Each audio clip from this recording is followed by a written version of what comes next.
అందరికీ నమస్కారం. నేను మీ కుమారస్వామి. ఈరోజు మనం ఎంతో పవిత్రమైన దేవతా ప్రతిష్టాపన మహోత్సవములో మొదటి రోజు విషయాలను మీకు చూపించబోతున్నాను. 3 రోజుల పాటు జరిగే ఈ మహోత్సవములో మొదటి రోజు ఎంతో ముఖ్యమైనటువంటిది. ఎందుకంటే ఈరోజు యాగశాల సిద్ధం చేయడము, మంటపాల ఏర్పాటు, కలశ ఆవాహన మరియు అగ్ని ప్రతిష్ఠ వంటి కార్యక్రమములు నిర్వహింపబడతాయి. ప్రతిష్టాపన అంటే కేవలం విగ్రహాన్ని ఆలయంలో ఉంచడం కాదు. వేద మంత్రముల ద్వారా దైవ చైతన్యాన్ని ఆ విగ్రహాలతో ఆహ్వాన చేసి దానిని భక్తులకు దర్శింపగల దైవ స్వరూపంగా మార్చే అత్యంత పవిత్రమైన ప్రక్రియ.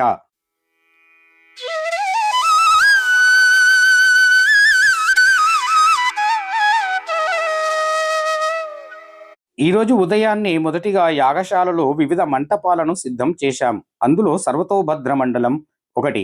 ఇది యాగశాలలోని అత్యంత ముఖ్యమైన మంటపం. సర్వతోభద్రం అంటే అన్ని దిశల నుంచి శుభప్రదమైన శక్తులను ప్రవేశించే స్థలం. ఈ మంటపములో ప్రధాన కలశం స్థాపింపబడుతుంది. అష్టదిక్పాలకులు, దేవతలు, ఋషులు మరియు దైవశక్తులన్నీ ఇక్కడ ఆహ్వానం చేయబడతాయి. ఈ మంటపం యాగశాలలోని మొత్తం రక్షణ కవచములా పనిచేస్తుంది.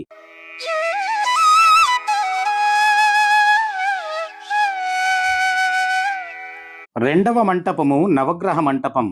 ఈ మంటపములో సూర్యుడు, చంద్రుడు, కుజుడు, బుధుడు, గురుడు, శుక్రుడు, శని, రాహు, కేతు ఆవాహన చేస్తాం. ఈ నవగ్రహాల అనుగ్రహము లేకుండా ఏ శుభకార్యమును సంపూర్ణముగా ఫలించదని శాస్త్రాలు చెబుతాయి. అందుకే ప్రతిష్టాపనలో ముందుగా నవగ్రహ పూజ చేయడం జరుగుతూ ఉంది.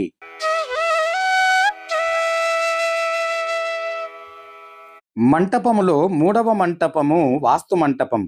ప్రతి ఆలయం నిర్మాణములో వాస్తుదేవునికి ప్రత్యేక స్థానం ఉంది. వాస్తు పురుషుడు భూమిని అధిష్ఠించి ఉంటాడని విశ్వాసం. ఆలయములో ఎలాంటి దోషములు లేకుండా దైవశక్తి సక్రమంగా స్థిరపడేందుకు ఈ మంటపములోని ప్రత్యేక పూజలు నిర్వహిస్తారు.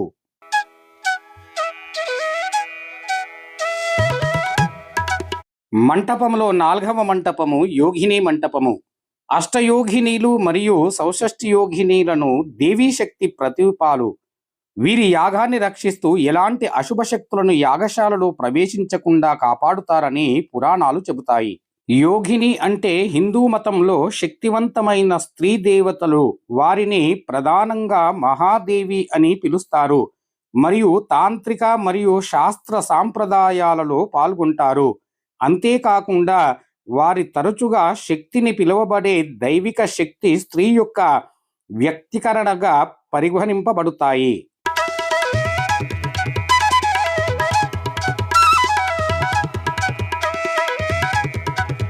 మంటపములో 5వ మంటపము క్షేత్రపాలక మండలం.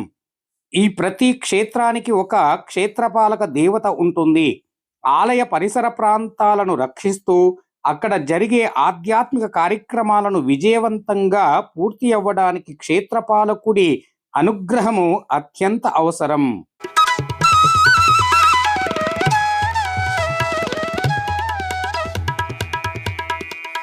మంటపములో 6వ మంటపము సప్తమాతృకల మంటపము.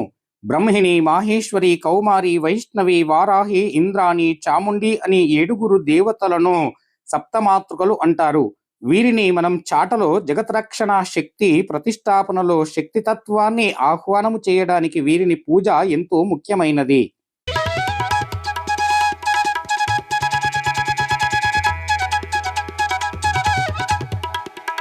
ఏ పూజ చేసినా ముందుగా గణపతి పూజ అత్యంత శుభప్రదమైనటువంటిది.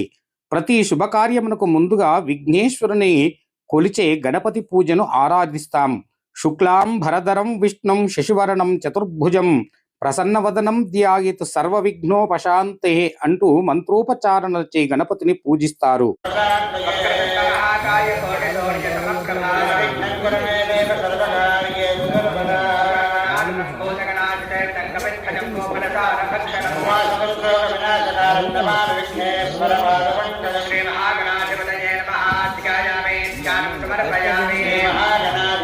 आवाहयामि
గణపతి పూజ అనంతరమునందున పుణ్యాహవచనము చేయడం జరుగుతుంది.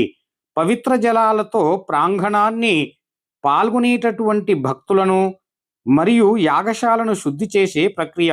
ఈ సమయములో పుణ్యాహం భవతు అని పలుమార్లు ప్రకటిస్తూ పుణ్యాహవచనమును చేస్తారు. ఆ తరువాత రక్షణాబంధనమును చేస్తారు. రక్షాబంధనం అనగా పూజలో పాల్గొనే ఋత్వికులు మరియు యజమానులకు రక్షసూత్రములను కడుతారు. ఇది దైవిత రక్షణకు చిహ్నము.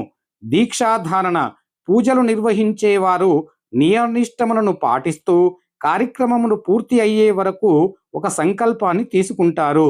ఆ తరువాత ఋత్విక్ వర్ణము వేద పండితులను అధికారముగా ఆహ్వానించి యాగాలలో కార్యక్రమములు నిర్వహిస్తున్నటువంటి వారికి వారు వస్త్రధారణ ఇస్తారు. ఆ తరువాత పంచగవ్యాధి ప్రాసన గోమాత నుండి లభించే 5 పవిత్రమైనటువంటి పదార్థాలను తయారైన పంచగవ్యాన్ని సేవించడం ద్వారా శరీరంలోని మనసు శుద్ధి పొందుబడతారని శాస్త్రాలు చెప్పబడతాయి. నాంది పూజ అనగా పితృదేవతలు మరియు ఋషులు స్మరించిన వారి ఆశీర్వాదం కోరే కార్యక్రమము. ఆ తదుపరి అఖండ దీపస్థాపన 3 రోజుల పాటు ఆరకుండా ఈ యొక్క దీపాన్ని ప్రతిష్ఠిస్తారు. ఈ దీపం జ్ఞాన దైవశక్తి మరియు అజ్ఞానాన్ని నాశనం చేస్తుందని ప్రతీక. ఆ తదుపరి విగ్రహాలను ఊరేగింపుగా తీసుకొని వస్తారు. వేదఘోష మంగళ వాయిద్యముల ద్వారా దేవతామూర్తులకు ఆలయ ప్రాంగణంలోకి ఊరేగింపుగా తీసుకొని వస్తారు.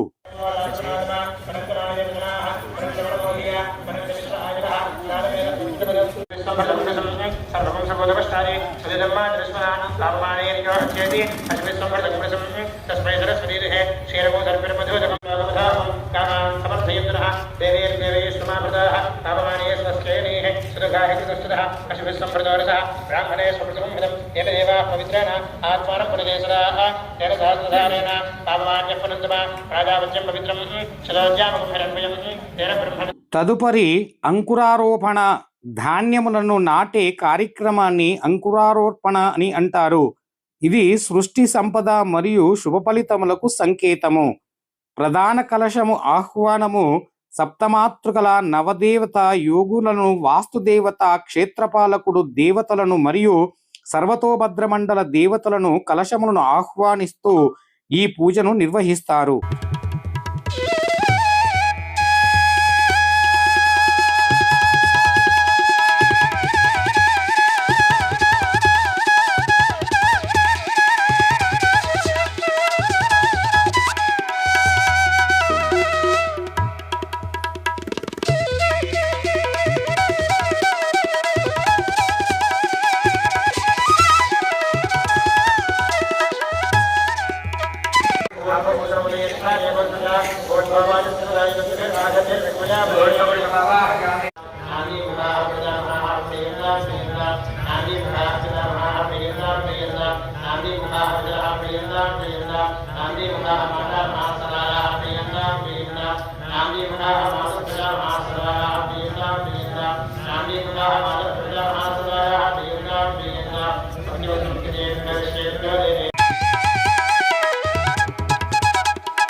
ఊరేగింపుగా విగ్రహములను తీసుకొని వచ్చిన తరువాత యాగశాల ప్రవేశం జరుగుతుంది.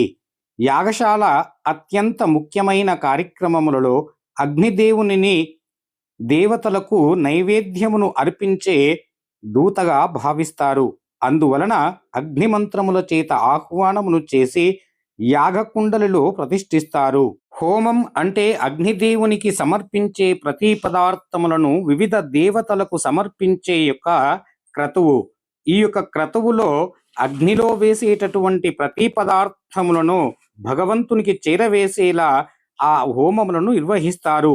ప్రథమముగా గణపతి, గౌరీ, సప్తమాతృకలు, నవదుర్గలు, యోగినీలు, వాస్తుదేవత, క్షేత్రపాలక మరియు సర్వతోభద్రమండల దేవతలకు ఆహ్వానము చేస్తూ వారికి హోమమును నిర్వహించి మంటప హోమమును చేస్తారు. ఆ తదుపరి యాగశాలలో పవిత్రమైనటువంటి పూజలు నిర్వహించి స్వహకారాలు చెప్పుతూ పరమభక్తుల చేత పవిత్రమైనటువంటి యాగాన్ని నిర్వహిస్తారు. వేద మంత్రముల చేత ఎంతో చక్కని మంత్రమును నిర్వహిస్తారు.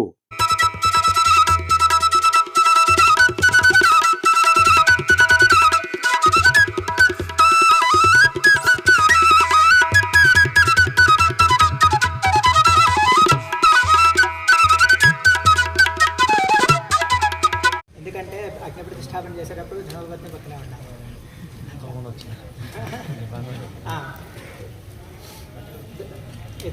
अभिगार्य मूलमध्यमयोर्मध्यमभागं हंसमुद्रया गृहीत्वा आसनात् किञ्चिदुत्थाय ॐ यजमानस्य सङ्कल्पिता रेणुका सहिता नल्लकोचमदेवालय प्रतिष्ठाख्ये कर्मणे इद्मन् आधास्ये आधत्स्वा चत्वारि शृङ्गात्रिका अस्कपादाद्वै शीर्षे सुप्तहस्तासोऽस्क्या त्रिधा बुद्धो वृषभो श्रुवेणाच्यमादाय वायव्यादाः आग्नेयान्तम्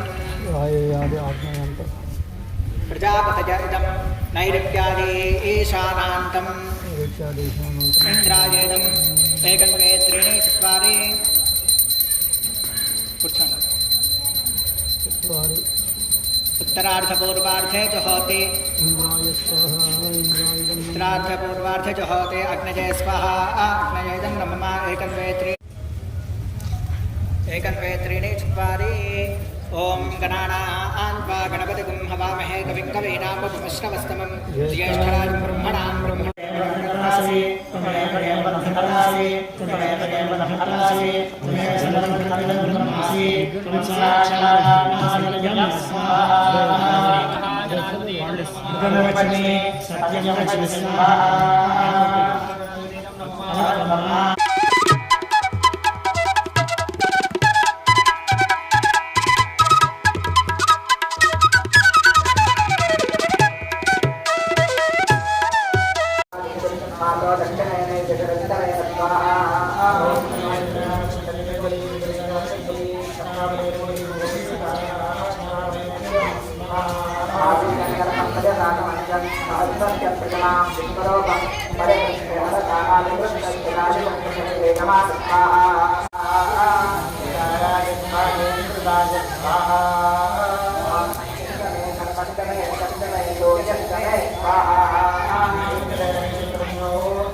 ప్రదోషకాల మంటపదేవత పూజలు, సాయంత్రం ప్రదోష సమయములోని అన్ని దేవత మంటపములకు మళ్ళీ ప్రత్యేక పూజలు నిర్వహిస్తూ హోమములందున నవగ్రహ హోమము, వాస్తు హోమము, యోగిని హోమము, సప్తమాతృకల హోమము నిర్వహిస్తారు.